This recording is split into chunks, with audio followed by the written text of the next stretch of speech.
Welcome to Chandwell. This is a quick update to talk about some of the things that have been going on in May. I started the channel just as a way to record my progress on the layout, so I was really pleased to see that I've passed 100 subscribers recently. The fact that 100 people are interested in what I have to say is really encouraging, so thank you to my new subscribers and to all of those who are going to subscribe in future.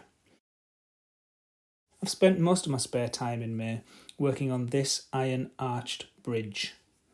Based on one near Dewsbury, each of its 9 arches are made out of 3 layers of card and take over 90 minutes to make. It's been a real labour of love, but I'm almost finished. There'll be another video about the making of this bridge coming up shortly. But in this video, I want to show about some lighting that I've added, some ballasting that I've been doing, and some minor changes to the YouTube channel.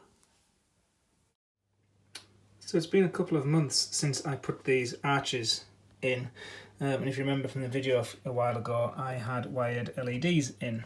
So at the moment the wires are just flopping out the back of the baseboard here, so the time has come to actually wire them in. These were the first lighting elements that I've added to the layout. So we need to get the wires down here, under the layout, round to the control panel, where I have got 3 switches for lighting. I'm going to have 3 separate circuits for the lighting, just so I can, alter it around a little bit. So we'll wire it to maybe this switch here. I've got some power and everything ready to go into that socket there. And while I'm on, I've noticed that a section of the track has stopped working, and I've realised that one of these wires has come loose. So I'll resolder that while I'm on. Soldering isn't my strong point, so we'll see how we go. It should be easy enough to fix. So that's the plan for today. Let's get on with it. So the first challenge is that roughly where I want the hole to be, if we come underneath, there's actually quite a lot of wiring. I've got a distribution point there and there, so I need to get it into the middle somewhere. So I think it's probably going to be better to drill upwards rather than downwards, so I know I'm missing all of the essentials. So let's do that. So I ended up doing 2 holes. The first that I tried was way over here somewhere. The second one is just there, so that's in a good place. I'll use that one. So here's something we don't see very often, which is the inside of the control panel. Now, as I said before, this is a DC layout. I don't want to get into DCC really. I work with software for a living, so I wanted to do something a little bit different. So wiring's not my strong point, but this is how it looks. This is the back of the control panel. Try to be as neat as I possibly can, so all the switches are labelled. So it's switches A, B and C are the lighting, so I'm going to wire up switch A. It's a double pull, double throw. I'm only going to use one side of it. The theory is I can use the other side for LEDs or something like that to indicate. I'm going to use this set of solder tags, which are already on the back of the panel. They're numbered. This is distribution point B. A is up there, 1, 2, 3, 4, etc.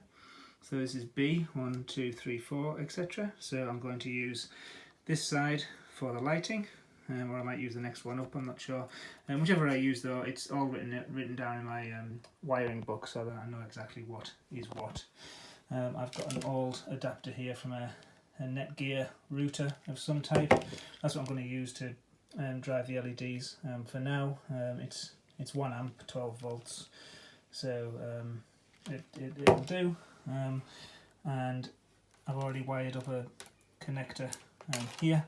So all I'm going to do is I'm going to wire this to one side of this, the other side through the switch, and then off onto the layout. And I'll just use that.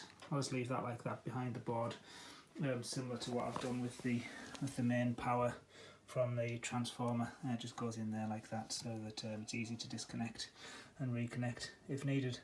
I think I'll hoover up in here while I'm on, but the first job is to get some the distribution solder tags stuck here. To that end I use hot melt glue, so I've got that warming up, and we've got in one of these drawers we've got a set of solder tags which I just need to sort the right length, and then we'll go. So let's get that done and see where we end up. Okay, so with apologies to those who are much better at this than I am and know what they're doing, here we are. So here's the lighting from the arches onto this little board here. That goes along there, round the corner, continuing round the corner into this part to behind the control panel, and where it comes to this little distribution here, this cable, which I'm going to put cable ties around just to keep it together, comes round to this part, which then comes to this connection, which goes all the way back round into here. And if we press this with luck, we will get light. Job well done.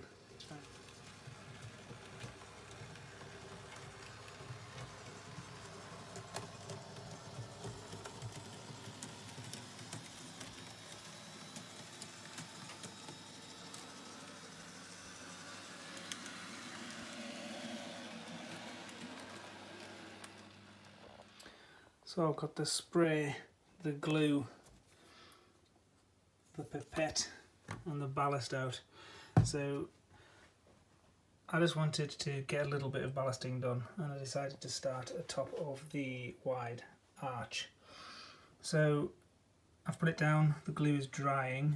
I haven't done too bad a job, I don't think. I've never quite got the technique down, but you know, it looks alright where I've done it up to now. So these are the first points on Chandwell that I've ballasted, so I've put a bit of card between the blades just to hold them open so that no errant glue gets in and sticks it. So I'm absolutely paranoid though that these buildings are all made of card, and I've sprayed a lot of water and dropped a lot of water and glue and stuff down here.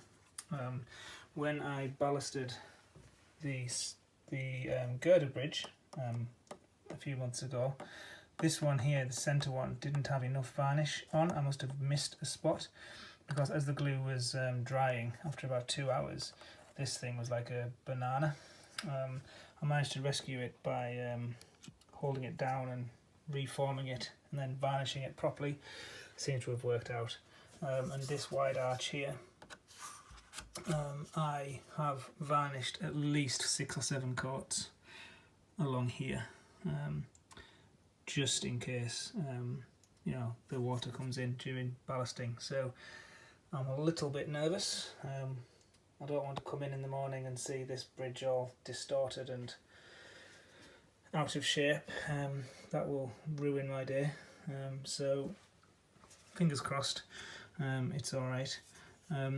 Massive hole here for the point, for the piano wire that's going to control the point, but until I have those installed and working, there's not much I can do about it, because I don't know exactly how much space they're going to need, so I'll leave those as they are for now. And finally, in May, to celebrate my 100th subscriber, I thought I'd smarten up the channel a little bit. I renamed it from Chandwell to Chandwell Engage Layout, just to make it more obvious what it is, and you'll see that I added a new logo, and also I have given new thumbnails to all of my videos. Here's just a quick overview of what I've done. Using Vectornator on my iPad, I drew the outline of a Class 47 and then added some details on top.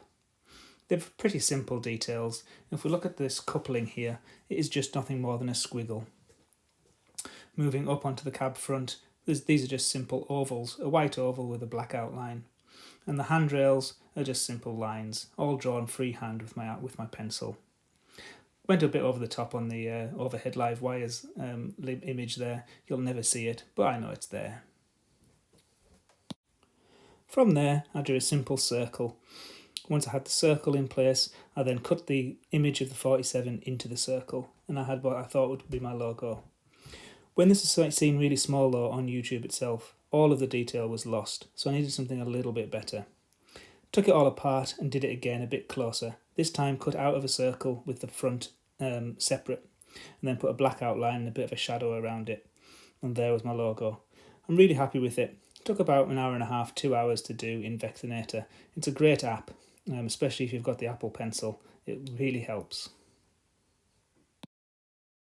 Also using Vectornator, I created a new format of thumbnails for all of my 16 videos so far.